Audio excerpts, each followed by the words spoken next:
going to spend about half an hour talking about one of my favorite topics, empathy.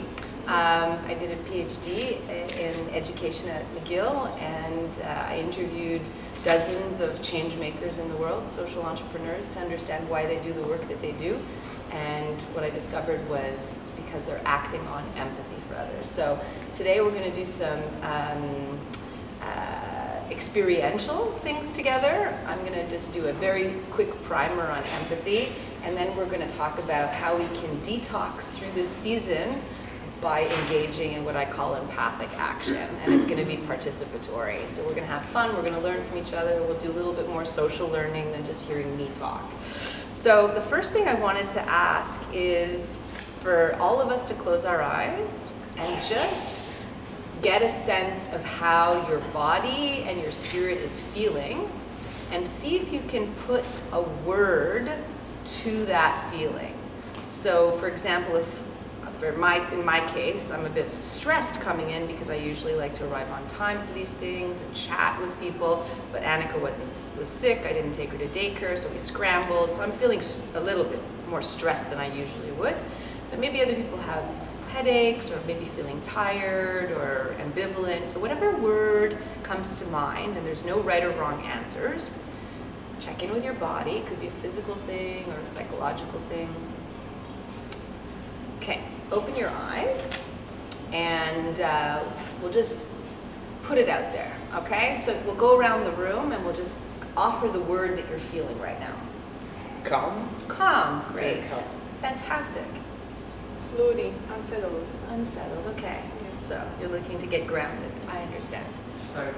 Pardon me? Tired. Tired, yeah, I believe that, okay. Stress. Stressed also, okay, welcome. Same feeling. Okay, we're gonna move through that together, okay? Alright. I have bonding in my head. Bonding, Yeah. okay. You're already seeing what's coming. There you go. Great. Excited, I guess. I never wake up this early, so this is kind of new for me. Okay, well, welcome, excited. Tight. Tight, okay. My body just needs to go to yoga, man. Uh-huh. I've been working really hard all week, so. Great, okay, this will be some psychic yoga for you. Yes. Okay. Love. Love, yeah, okay, wonderful.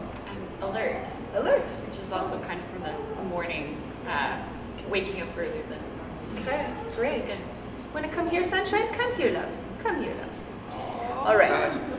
So, what we're going to do. Gee, you were stuck. Come here. She was trapped there. Come here. She was like, yeah, no problem. No problem. Oh, you have some snotties on your face. Let's clean. Do you mind passing me the Kleenex box? Okay. So, what we're going to do is we are now going to take a moment to think about something that we are, so smart of you, that you're grateful for. Because I'm going to take us through an experience of how our bodies and how our minds change as a result of where we place our intentions and our thoughts.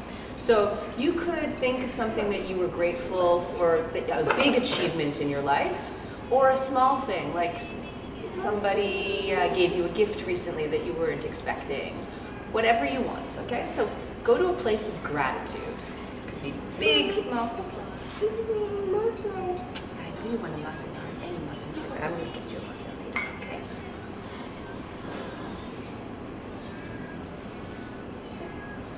Think of something that you're grateful for.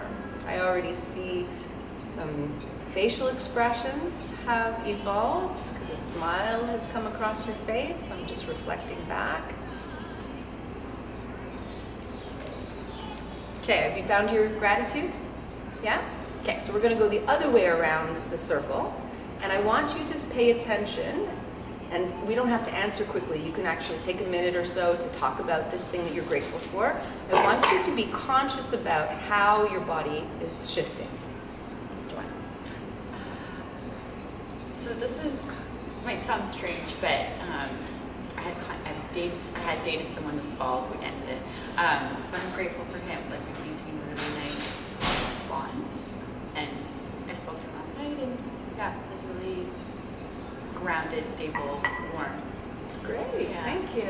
thank you. Stéphane, what are you grateful for? I'm grateful to be alive in such a time of transformation. And, you know, a Chinese crisis is also the same as opportunity. So we are in deep crisis. And I believe out of breakdown comes huge breakthroughs. So I'm really hopeful that we can transform humanity. I'm grateful for choice. I've started living by choice in the past 3 months, a year maybe, but really, really by choice. Everything I do for the past 3 months, and it's just groundbreaking, changing, so Liberating, so good. living according to your values. What a gift. That's great. Yes. For me, it's my health, I guess. I had the flu this week. This morning, I just woke up feeling a lot better, so I'm so happy that my body can like recover. Yeah. I'm grateful for my little brother. We're 4, but my little brother spoils me too much. My little brother is not that little; he's 21. I'm grateful for my progress because I have a startup and I was not grateful before because I was so much put into it. And now that I've started to step back a little, I feel that the progress is not that bad and we should be more grateful. You've earned a certain place of contentment and satisfaction for all that hard work. It's great. That's great. Thank you. I'm grateful for being able to do what I love a bit more every day. So I'm grateful for that. Great. Thank you. I'm grateful to be doing something that is so aligned with who I am and that has such a great impact in the world. You know, it's a blessing to align both impact and personality and spirit. I had 2 things in my mind. I am grateful for my grandmother. She helped me during my master degrees, financially. And grateful for my partner, because he's a source of inspiration. So we can talk really clearly to each other, so that's great. Okay. So I'll welcome you to close your eyes again and just notice if your state has evolved or changed into anything new. And we're going to do a quick round the circle one last time. That'll be the last time we do that. But the reality is our brain cannot be in a state of anxiety at the same time that we're in a state of gratitude. So quickly putting your intention on something you're grateful for has an impact on your brain and consequently how you feel in your body. So we just had a quick tour de la groupe to see what we're grateful for, and so now let's quickly talk about how we're feeling. So. It's how we're feeling now? Yeah, how we're feeling now. I think it's more calm. More calm. You started calm, and now it's more calm. Now it's more calm. And I think it's like thinking about the past, on how it helps us to see the future. It's really great. So you're in a contemplative. Yeah, contemplative, like taking step, to see your life. Yeah. Okay. Great. Thank you. Energized. I have this like electricity now that is like, oh yeah, we're on a mission. Great. I feel more present, less in my head. Okay. Good. Yes. I feel really excited. You've gone from stressed to excited. Wow, in about 2.5 minutes. Yeah, I think that grateful feeling helped. Good. I feel really excited about the future, the coming year. Good. Yeah, very excited. Great. Thank you. I don't know if it's too spiritual, but at least sometimes we take things for granted. So kind of like, yes, like. Yeah. We're just taking right now a pause to savor. Yes, to say like how happy the environment makes me. So like how grateful I am in this case for my siblings, and I don't see it every day. I'm like, oh yeah, I have 3 brothers that are not me. Yeah. So you placed a little attention on something that consistently makes you happy. Yeah. For me, I guess inspired to hear how everyone's feeling and.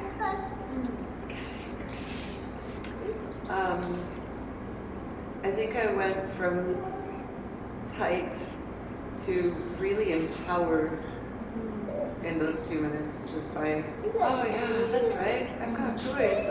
I'm living like, so that's really Great, I'm happy to hear that. Stéphane. I feel immensely grateful to be in a presence and to connect with such beautiful souls.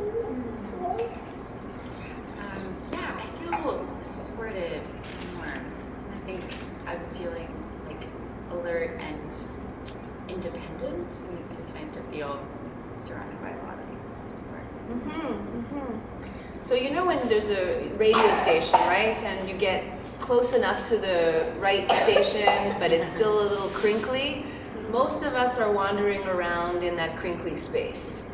Just not exactly right on the radio station, but it's so easy. It's right there. It's available to us at all times. But our society and our culture makes it really easy to stay stuck in the static because we're bombarded by messages all the time of other people stressed. So we are like feeding on that energy, whether it's on the metro or on the streets, right? People looking at their phones, and then all of a sudden we're thinking about our phones and all the messages and to-dos that we have to do, right? We're feeling pressure from maybe some family member or some intimate person in your life that you're not living up to your responsibility or something. So, and then there's of course the advertising industry that's colossally reminding us on a regular basis that we're not good enough, right?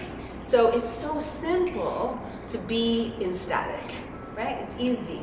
And that's not a reflection on us, it's a reflection of the environment that we're living in. But it's so quick and so easy to turn the channel onto the right radio station. So gratitude is one of the things that you may want to think of. Starting just a simple you write a gratitude journal, 3 things you're grateful for that day. Changes how you perceive your day going forward, especially when you get into a habit of it. So 3 simple things could include, I'm happy this day is over, if it's a bad day. But once you get into the habit of actually recording what you're grateful for, the following subsequent days, you actually spend your time saying, oh, that's something I can write in my gratitude journal. So you're attentive to the things that bring you joy, that bring you to the radio station, right on the right number. Okay, so that's a simple thing. And I just wanted to offer that to you to start the circle. So, a few lessons about empathy before we move into this empathic action and the detox for the season. There's 4 things I wanted to offer as a sort of primer on empathy. What I learned through my research is that empathy is oftentimes mistaken or confused with other words that are treated like synonyms to empathy, but they don't mean the same thing. So I offer to you a word like compassion, right? Compassion and empathy are seen as almost similar, even sympathy, and even pity. So if you're taking notes, or if you want to imagine a continuum, a line, on the left-hand side you would have the word pity, followed by sympathy, followed by compassion, followed by empathy. And I have pieces of paper here if you'd like. Yeah. And so pity, sympathy, compassion, and empathy. And I call that a continuum for the altruistic emotions, okay? When you pity someone, there is a power differential in the relationship. Oh, you poor person. Oftentimes, even in our wanting to be a kind, open-hearted person, we'll walk by somebody homeless on the street, and it'll cause us some kind of angst because we're not even acknowledging the humanity that we're passing, right? But worse than that, sometimes we're like, oh, that poor person's suffering because it's like -20, you know, like I wonder what's going on with them. That's actually not empathy at all, because you're living in a state of whatever and you're feeling bad. So there's a power differential embedded in that relationship. A lot of philanthropy, a lot of foreign aid is predicated on this pity paradigm. So that's not what empathy is, okay? As you make your way across this continuum, what happens when it comes to empathy is that you recognize that we all share a common humanity. Kind of. And that's what differentiates empathy from these other words. So compassion is a heartfelt feeling for someone, but empathy is you and I are both human beings. You and I are both human beings. Together, you are both human beings. And your circumstances may be different. The circumstances of your life, where you were born, to which set of parents are different. But you are both equally human and deserving of all of the rights and dignity that comes with being human. So when you empathize with someone, it's saying, I see you as a fellow human. And our circumstances are different, but you are as important, as significant as anybody else. And that's what's key to empathy. So any work around change making that is predicated on empathy has much more power to it because it's necessarily in partnership, transcending this otherness that we share a common humanity. Yes, Nat? That's such a nice sentence, transcending the otherness. Yeah. I love that. Well, you can write it down. So actually, my definition of empathy is the innate trait that unites us in our common humanity. So that's the first thing. The second thing I would want to share about empathy this morning is that it's based on two things. First, there is cognitive empathy, which is the capacity to think about what someone else is experiencing, and it involves perspective taking. So when you read a good novel and you're imagining what the characters are experiencing, that requires cognitive empathy.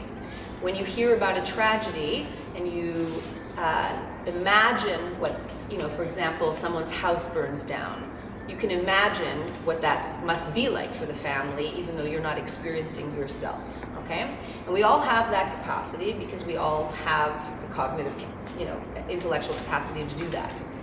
The other part to empathy is affective empathy, which is all about the heart. Affective empathy is a natural reaction. It's part of a natural system of mirror neurons where when you see someone experiencing, it could be joy or it could be trauma or it could be sadness, your brain lights up in recognition based on our common humanity, and we feel what that other person is feeling. Okay? And typically when I do a talk about empathy, I'll put up a slide of a child that's like happy and glowing, and your brain will immediately react to it. Your face will turn up.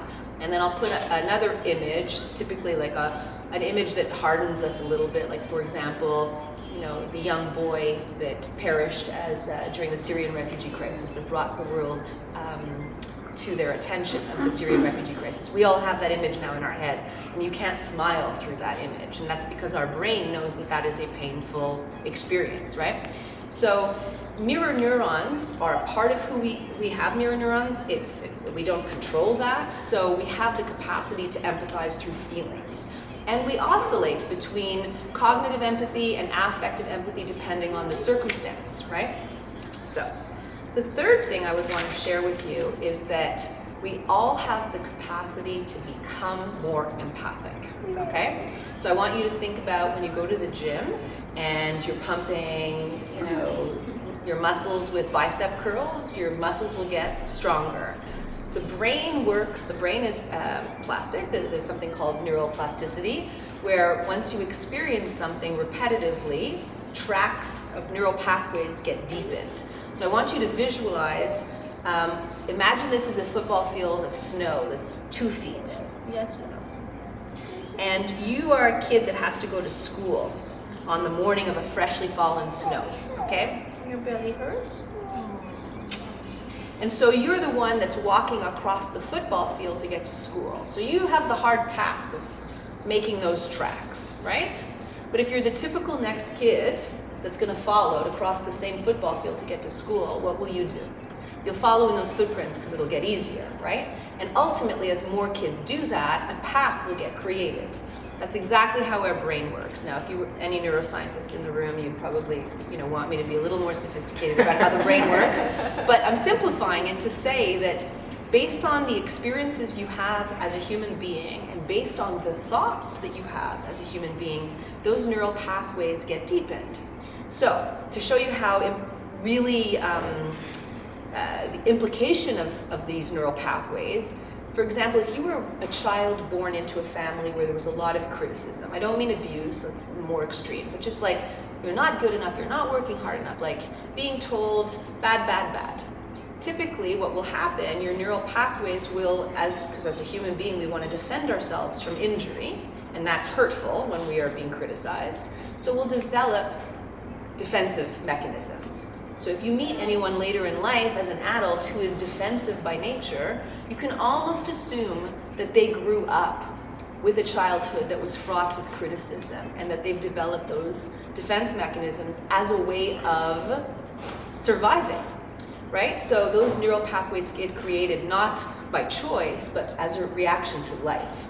And what's interesting is the opposite also happens. If you are a child, sticking with this metaphor, being raised in a family full of love and full of empathy and full of caring, that's where your neural pathways will get deepened, the tracks will get deepened, because you experience a sense of belonging, you experience a sense of compassion where mistakes are forgiven and milk that's thrown on the floor gets cleaned up without any nasty, right? So you know those people. Those people are warm and open-hearted, willing to say I'm sorry, willing to say it was my fault, because they have the courage tracks to do that based on their life experiences.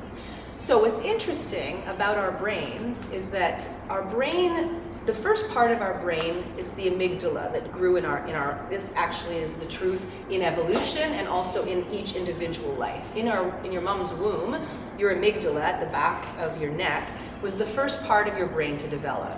It's called the reptilian brain, okay? Because it reacts for survival, okay? So all through history, there have been threats to our humanity, right? Like, are we going to survive when the saber-toothed tiger attacks us? Or are we going to, if we've been ostracized by our clan, are we going to survive the winter? So our amygdala is primed for, are we in a state of, do we have to fly, like flight or fright, right? Do we have to react in order to survive? Or can we be at peace, okay?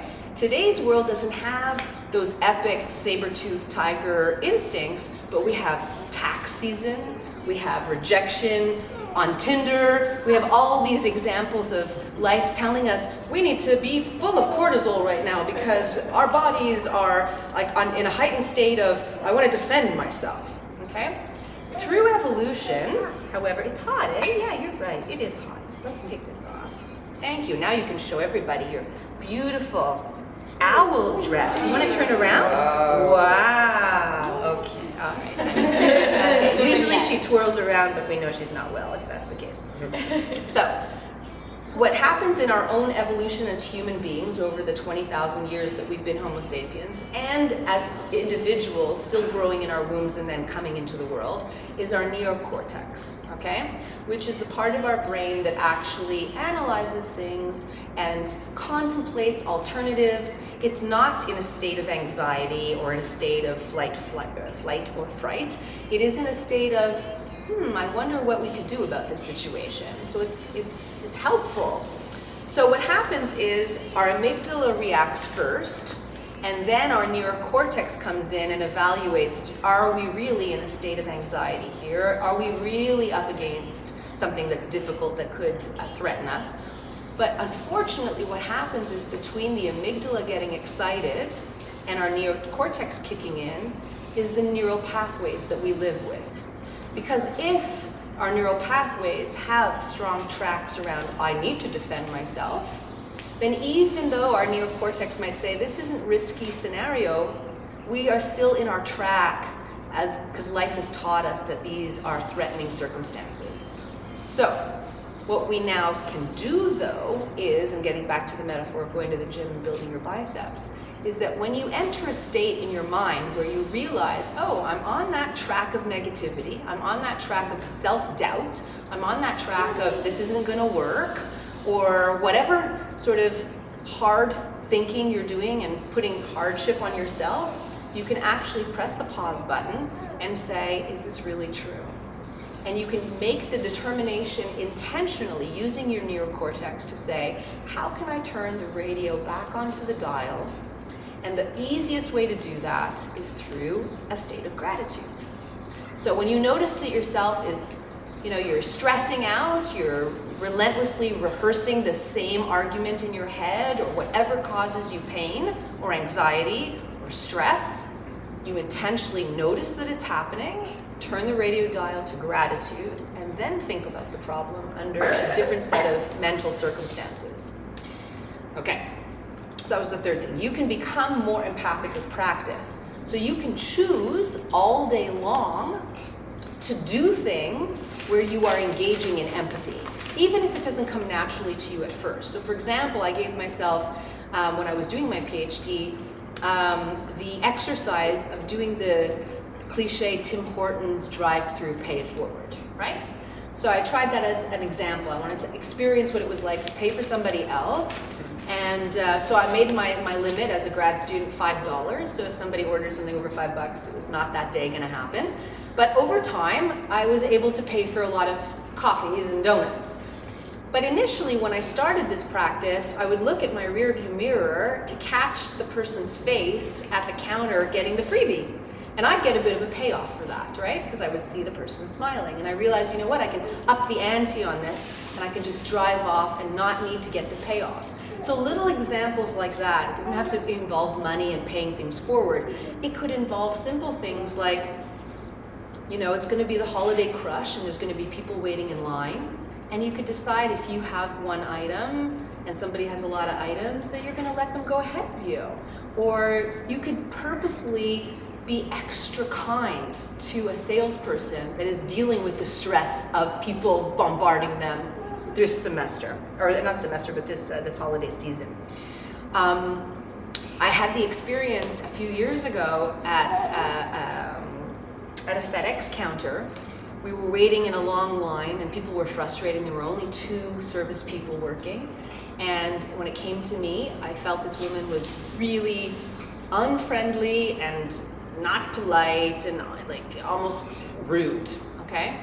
And sometimes, as we all do, we like show up to meet that in equal measure, right? And it's now like, I'm more rude than you, just wait and see, you're gonna pay for this, I'm the client, right?